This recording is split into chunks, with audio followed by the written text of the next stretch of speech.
नमस्कार साथियों, स्वागत है आप सभी का ज्ञान स्थली विद्यापीठ में। मैं आज आपके लिए लेकर आया हूं एक इंग्लिश का बहुत ही महत्वपूर्ण टॉपिक जो सेक्शन बी से रिलेटेड या सेक्शन ए से रिलेटेड है, राइटिंग से रिलेटेड है, जो कि 9th class, 10th class, 11th class और 12th क्लास हर एक क्लास में कंपलसरी आता है। और वो टॉपिक है कि आपको एक पैसेज पढ़ना है और उस पर नोट्स बनाने हैं, समरी बनानी है और टाइटल बनाना है, मतलब नोट मेकिंग समरी। क्वेश्चन इस प्रकार से आता है कि read the following passage carefully and give the answer below.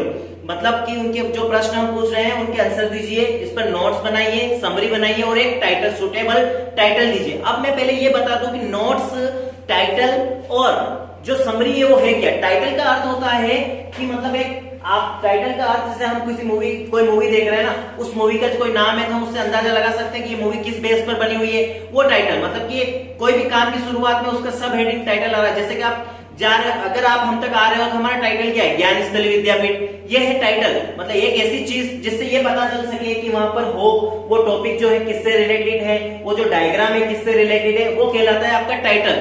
Title के बाद आता है आपके नोट्स। नोट्स का अर्थ होता है कि जो आपने एक पढ़ा है, एक टॉपिक पढ़ा है, उसके आप है ना कुछ अच्छाइयां बता दो और कुछ बुराइयां बता दो। या ऐसा नहीं हो तो सारी अच्छाइयां ही हो सकती है, जरूरी नहीं कि सब में बुराई हो, किसी किसी व्यक्ति में अच्छाइयां भी हो, सभी सारी अच्छाइयां ही हो सकती है, ठीक है ना, इस बात का भी ध्यान। और समरी का अर्थ होता है सारांश। समरी को बोलते हैं हम सारांश। एक टॉपिक को पढ़ने के बाद आप उसे बिना देखे उसका जो बखान कर देते हैं वही सारांश कहलाता है। जैसे आप कहीं मूवी देख के आते हैं या कोई मूवी देखते हैं, उसके बाद अपने फ्रेंड को बताते हैं ना कि यार उस मूवी में ऐसा ऐसा होता है, मतलब आप 3 घंटे की 2.5 घंटे की मूवी का 5 मिनट में पूरा डिस्क्रिप्शन समझा देते हैं उसे। यही है आपका सारांश, ठीक है, इस बात का आपको ध्यान रखना है। अब मेरे पास एक देखो एक पीपीटी है जो कि क्लास 10 से संबंधित है, जिसमें पिछले कुछ गत वर्षों के सारे क्वेश्चन इसमें अवेलेबल है। ये पीपीटी अभी आप लोगों तक नहीं पहुंच पाई है, लेकिन बहुत ही जल्द ज्ञान स्थली विद्यापीठ का टेलीग्राम चैनल जो है वो इंप्रूव हो जाएगा और उसकी जो लिंक है वो मैं आपको डिस्क्रिप्शन बॉक्स में जो है वो आपको प्रोवाइड करवा दूंगा, ठीक है। तो उसके बाद आप उसे चैनल को ज्वाइन कर लें और जहां से आप सारी पीपीटी जो है वो ये डाउनलोड कर सकते हैं, ठीक है। तो अब बात करते हैं कि how to make note making summary. तो देखिए इसमें एक पैसेज दिया हुआ है, मैं उस पैसेज को पढ़ रहा हूं, ठीक है। आप अगर इस पैसेज को देख रहे होंगे, आपको अगर दिख रहा हो क्लियर, तो ये पैसेज जो है वो देखिए, इसे ध्यान से देखिए किस चीज पर दिया गया है। अब मैं इस पैसेज को केयरफुली पढ़ रहा हूं, है ना। तो देखिए, games and sports are an important part of education, they help in the develop of the physicians and mind of the student. A sound body process a sound mind. If we are weak and sick, we cannot have a fit brain. Games and sports keep us healthy. They keep us active and make us smart. Mere bookings knowledge would not lead to be blended in a suitable proportion so that the students can have the best of them. They should not only develop the mind but also the body. Both are essential for a wholesome personality. Games and sports have great value in student life. The foundation for a virtuous and led in school. The sports area teaches many things to the students, gives them discipline. मतलब जब मैंने आपके सामने ये पढ़ा है तो आपको बार बार दिख रहा है गेम्स एंड स्पोर्ट्स। तो बिल्कुल ये जो आपका पैराग्राफ है ना, जो आपका पैसेज दिया गया है, ये गेम्स एंड स्पोर्ट्स पर ही दिया गया है। आप देखिए इसे गेम्स एंड स्पोर्ट्स पर ही दिया गया है और वो कहना चाहता है कि गेम्स एंड स्पोर्ट्स कितने इंपॉर्टेंट है हमारे लिए, उनकी हमारी एजुकेशन में क्या भूमिका है, उनकी हमारे जीवन में क्या भूमिका है, और इसके अलावा वो जो है मतलब प्रोसेस साउंड हमारी बॉडी को किस प्रकार प्रिपेयर करते हैं, सब कुछ दे रखा है, ठीक है। अब ये सब कुछ दे रखा है तो हम ये देखें कि मतलब ये कहना क्या चाहता है। ये कहना चाहता है कि जो गेम्स एंड स्पोर्ट्स हैं उसका हमारे जीवन में बहुत महत्वपूर्ण भूमिका रहती है, उसकी हमारे जीवन में बहुत महत्वपूर्ण भूमिका रहती है। अब उस टाइटल को आप इंग्लिश में क्रिएट करें, तो उस टाइटल को जब आप इंग्लिश में क्रिएट करेंगे तो हेडिंग डालेंगे टाइटल हेडिंग डालेंगे और टाइटल हेडिंग डालने के बाद एरो का निशान और उस पर लिखेंगे importance of games and sports in our life. हमारे जीवन में गेम्स एंड स्पोर्ट्स का महत्व, इसे आपको इन्वर्टेड कामा में बंद करना है और अंडरलाइन करना है। ये आपके जो एक मूवी है उसका नाम हो गया, और मूवी जो है वो कहां पर है, मूवी जो है वो इस पीपीटी के अंदर है, गेम्स एंड स्पोर्ट्स। ये आपके कुछ पिछले कुछ गत वर्षों के जो पेपर है उसमें आया हुआ है, ठीक है, इस बात का आप ध्यान रखें। टाइटल के बाद हम प्रिपेयर करते हैं नोट्स, है ना। अब एक बात यहाँ ध्यान रखना, नोट्स जो है वो आपको हेडिंग और सब हेडिंग के साथ प्रिपेयर करने हैं ना, मतलब आपकी बेस्ट क्वालिटी दिखनी चाहिए जो आप नोट्स बना रहे हैं, ठीक है। अब सबसे पहले ये समझे हेडिंग और सब हेडिंग क्या चीज है। तो सब हेडिंग और हेडिंग जो होती है, जैसे मैंने आपको एक साइंस में एक प्रश्न कहा कि प्लास्टर ऑफ पेरिस के 2 उपयोग लिखिए, तो आप क्या करेंगे कि प्लास्टर ऑफ पेरिस जो है वो हेडिंग डालेंगे, प्लास्टर ऑफ पेरिस के उपयोग, और उसे अंडरलाइन करेंगे और एरो का निशान लगाएंगे और उसमें लिखना प्रारंभ कर देंगे कि प्लास्टर ऑफ पेरिस के 2 उपयोग निम्नलिखित है। पहला कि टूटी हड्डियों के जोड़ने में इसका उपयोग किया जाता है, दूसरा खिलौने बनाने में इसका उपयोग किया जाता है। तो आपने जो हेडिंग डाली ना, जो मतलब उसको प्लास्टर ऑफ पेरिस के 2 उपयोग जो लिखे, ये आपकी हेडिंग है। और जो आप 1 नंबर जो लिख रहे हैं पॉइंट डाल के ए बी सी लिख के जो दो पॉइंट आपने लिखे हैं, वो 2 पॉइंट आपकी सब हेडिंग है। ऐसे ही आपको प्रिपेयर करना है नोट्स इसमें। जैसे कि आपको इसमें दिखेगा सबसे पहले games and sports are important part of education, सब कुछ दिख रहा है। आप पहली हेडिंग गेम्स एंड स्पोर्ट्स ले लीजिए और इस गेम्स एंड स्पोर्ट्स के 3 कोई महत्वपूर्ण बिंदु बताइए, आखिरकार गेम्स एंड स्पोर्ट्स से होता क्या है। तो देखो सब कुछ इसी के अंदर है, आपको सिर्फ और टिप कर लिखना है। अगर आप में टिप कर लिखने की कला है तो ये नंबर आपसे कोई नहीं छीन सकता है एग्जाम में, कोई भी नहीं मतलब कोई भी नहीं, ठीक है। तो देखें इधर इस गेम्स एंड स्पोर्ट्स, ये आपने हेडिंग डाल दी गेम्स एंड स्पोर्ट्स, ठीक है। ये आपकी जो है मुख्य हेडिंग हो चुकी है, ये आपकी क्या हो चुकी है, ये आपकी मुख्य हेडिंग है। अब इसके अंदर आपको लिखना है कि games and sports are an important part of education. तो ये हमारे जो इंपॉर्टेंट पार्ट है, हमारा एजुकेशन जो है उसका एक इंपॉर्टेंट पार्ट है। ये लाइन इसमें लिखी गई है कि इंपॉर्टेंट पार्ट ऑफ एजुकेशन। तो ये आप यहाँ पर 1 नंबर डाल के लिखेंगे कि important part of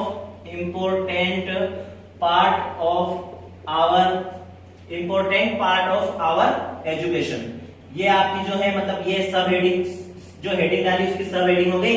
games and sports का ये पहला पॉइंट हो गया। दूसरा पॉइंट, अब आगे आप इस लाइन को पढ़ते जाएंगे। दे help in the development of the physician and mind of the student.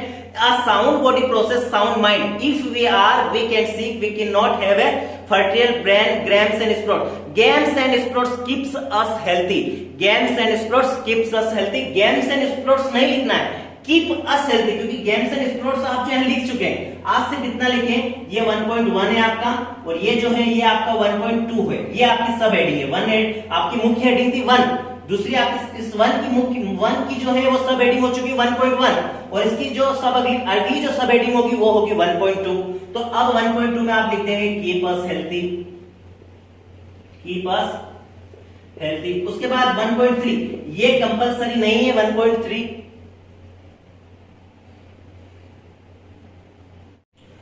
थोड़ा सा टेक्निकल इश्यू था। चलो आइए एक बार फिर स्टार्ट करते हैं ना।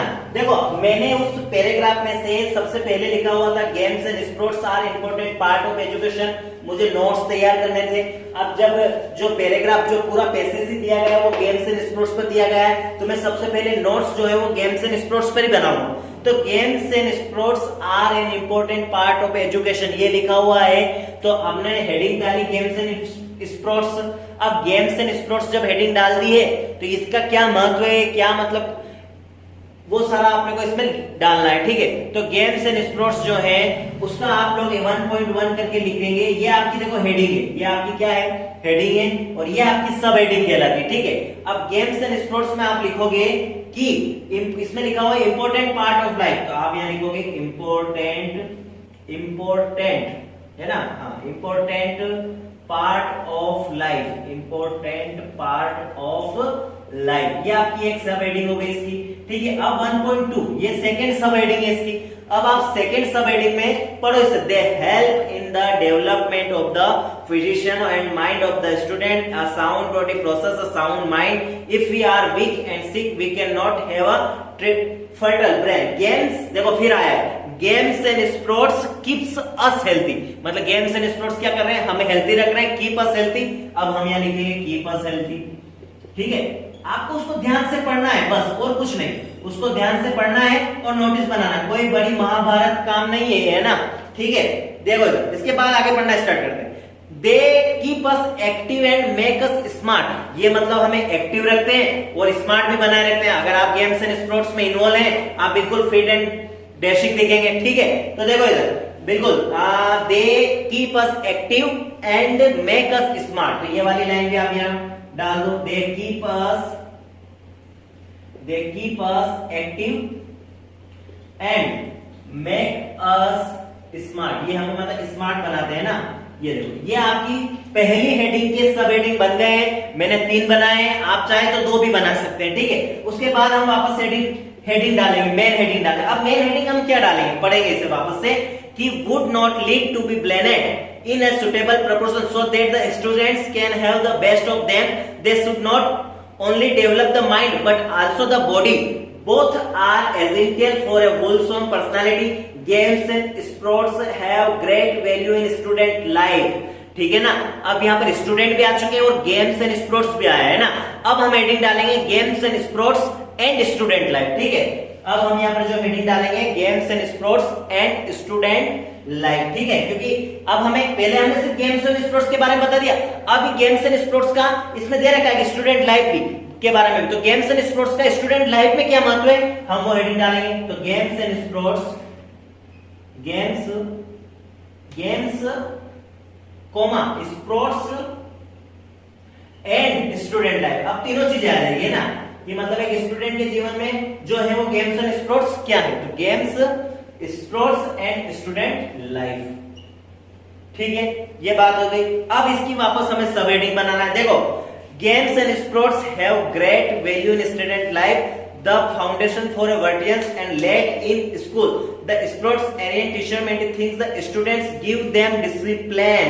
ये जो है गेम्स एंड स्पोर्ट्स जो है वो स्टूडेंट को डिसिप्लिन सिखाते हैं, ठीक है। तो हम यहाँ लिखेंगे, पहला पॉइंट लिखेंगे, इसकी सब हेडिंग डालेंगे 2.1 गिव देम डिसिप्लिन, ठीक है। 2.1 गिव देम, किसे, स्टूडेंट्स को जो है वो डिसिप्लिन सिखाते हैं गेम्स एंड स्पोर्ट्स, ठीक है। गिव देम डिसिप्लिन, ठीक है, DISCI डिसिप्लिन, ठीक है। आपके लिए प्रतिदिन बेहतर करने का प्रयास किया जा रहा है और असली सफलता वही है जब आप खुद को आपके बीते हुए कल से बेहतर करें, इस बात का ध्यान रखना है, ठीक है आप लोगों को। उसके बाद develop their sportsman spirit, mental outlook, cheerful nature and strong physics, मतलब हमारा जो शरीर है उसे स्ट्रॉन्ग बनाते हैं, ठीक है।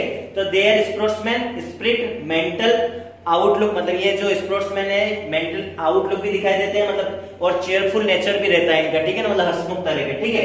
तो अब यहाँ लिख देंगे 2.2, ठीक है, their sportsman spirit, mental outlook, cheerful nature. तो यहाँ लिख देंगे मेंटल आउटलुक, कोमा, इसके बाद लिख देंगे हम चेयरफुल नेचर, चेयरफुल नेचर, ठीक है।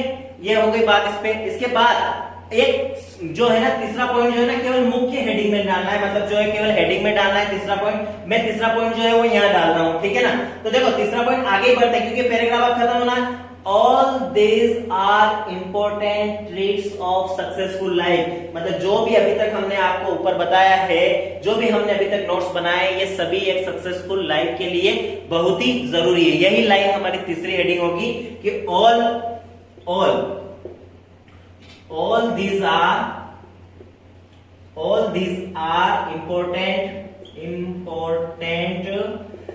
traits of successful life, ठीक है ना। कुछ समझ में आ रहा होगा आप लोगों को। मैं केवल आपको एक आइडिया देना चाहता हूं कि नोट मेकिंग समरी जो है ना वो कैसे प्रिपेयर करते हैं। मेरा उद्देश्य है कि आप लोगों को यह समझ में आ जाए कि नोट मेकिंग समरी जो है वो है क्या चीज, ठीक है ना। बस यही मेरा एक उद्देश्य है कि नोट मेकिंग समरी क्या चीज है। अगली बार हो सकेगा मैं जब नोट मेकिंग समरी पे जब कोई वीडियो बनाऊंगा तो आपकी पीपीटी जो इसकी पीपीटी रहेगी वो पहले से आप तक पहुंचा दूंगा, ठीक है। अभी अगर आपको मैं पढ़ा रहा हूं और आपके पास कंटेंट नहीं है और अगर आपको कोई दिक्कत हो रही है तो I am extreme sorry for this, ठीक है। उसके बाद बात करते हैं हम समरी की। देखो समरी में क्या करना है आप लोगों को, समरी में कुछ नहीं करना है। समरी का अर्थ होता है सारांश। एक बार आपने पूरा पैराग्राफ पढ़ा और उसके बारे में आपने सब कुछ जो आपने, जैसे कि आप मैंने कहा था ना शुरू में कि आप एक मूवी देख रहे हैं, मूवी देखने के बाद अपने दोस्त को उस मूवी के बारे में बता रहे हैं, उसका बखान कर रहे हैं। आपने मूवी तो पूरे 2.5 घंटे की देखी है, लेकिन अपने दोस्त के सामने उस मूवी को पूरा जो है 5 मिनट में एक्सप्लेन कर दिया। सिर्फ 5 मिनट में उस मूवी, पूरी मूवी की स्टोरी आपने समझा दी। It's called summary, it's called सारांश। हिंदी में जिस तरह से आता है ना कि निम्नलिखित गद्यांश के शीर्षक तथा सारांश लिखिए, वही ये मैटर है इंग्लिश में, ठीक है। इसके बाद आपको कुछ नहीं करना है, जहां जहां से आपने ये जो टॉपिक उठाया ना, आप एक काम करना, पैराग्राफ में देखना, पैराग्राफ के ऊपर की जो 2 लाइन है, मतलब एक जो लाइन, 2 लाइन कैसी बोल रहा हूं वो भी ध्यान रखना, जहां से स्टार्ट हो रही है और उसके बाद जहां फुल स्टॉप का समरी हेडिंग डालना, इस प्रकार से पहले ना समरी हेडिंग डालना, पैराग्राफ के सबसे ऊपर जाना, ऊपर जाने के बाद जहां से स्टार्ट हो रहा है आपका जो पैसेज स्टार्ट हो रहा है, वहां से जहां फुल स्टॉप खत्म हो रहा है, एक लाइन वापस फुल स्टॉप के बाद जो वर्ड है वहां से शुरू हो रहा है, अगले फुल स्टॉप तक जा रहे हैं, ये 2 लाइन आपने लिख दी। इसके बाद एक बीच वाली लाइन लेना है जो फुल स्टॉप के बाद शुरू हो रही है। ऐसा ना हो कि फुल स्टॉप के आधे फुल स्टॉप से इधर ले लिया, आधा फुल स्टॉप से इधर ले लिया। आप लोगों ने लाइन स्टार्ट कहां से होती है इंग्लिश में? फुल स्टॉप के बाद। जहां से फुल स्टॉप के बाद शुरू हो रही है वो लाइन, जहां तक फुल स्टॉप। तो देखो मैंने बताया आप लोगों को कि आपको समरी में सबसे ऊपर की जो 2 लाइनें हैं वो लिखनी है एग्जैक्ट, लेकिन लाइन जो वर्ड जहां से स्टार्ट हो रहा है फुल स्टॉप तक, फुल स्टॉप के बाद वापस अगले फुल स्टॉप तक, आपको इस पैसेज के बीच में आना है और बीच की कोई एक अच्छी सी लाइन आपको इसमें सिलेक्ट करना है और उसको फुल स्टॉप के बाद जहां से शुरू हो रही है वहां से फुल स्टॉप जहां पर वापस आ जाता है वहां तक लिख देना है। इसके बाद आखिरी की जो एक लाइन होती है, आखिरी वाली जो एक लाइन होती है फुल स्टॉप से स्टार्ट हो रही है, फुल स्टॉप के बाद स्टार्ट हो रही है तो फुल स्टॉप पे खत्म हो रही है, वो वाली लाइन इसमें ऐड कर देना है। मतलब आपकी कुल मिला के 4 से 4.5 लाइन की एक समरी प्रिपेयर हो जाएगी और यही समरी है ना। लेकिन ये बात ध्यान रहे, समरी में आप थोड़ा हेवी कंटेंट लिखे, मतलब उसे लगना चाहिए गेम्स एंड स्पोर्ट्स के बारे में, मतलब हमने हेवी बातें कही है। ये जो सब हेडिंग्स जो है ना, ये सब हेडिंग्स जिस लाइन में हो वो लाइन आप चुरा लेना, वहां पैसेज से चुरा लेना। देखो चुराना मतलब अपने माइंड से चुराना है ना, वो चुराना वाला बात नहीं कर रहा हूं मैं, ठीक है। अगर आप लोगों को टिपना आता है ना, अगर आप लोगों को टिपना आता है तो आप जीवन में सक्सेस है, इस बात का ध्यान रखना। क्योंकि बहुत सारी चीजें कभी कभी हमारे सामने होती है और हम ही नहीं समझ पाते हैं कि ये जो चीजें हैं हमारे लिए इतनी महत्वपूर्ण हो सकती है, ठीक है। उम्मीद करता हूं आपको ये जो नोट मेकिंग समरी का जो टॉपिक है आप समझ में आया होगा।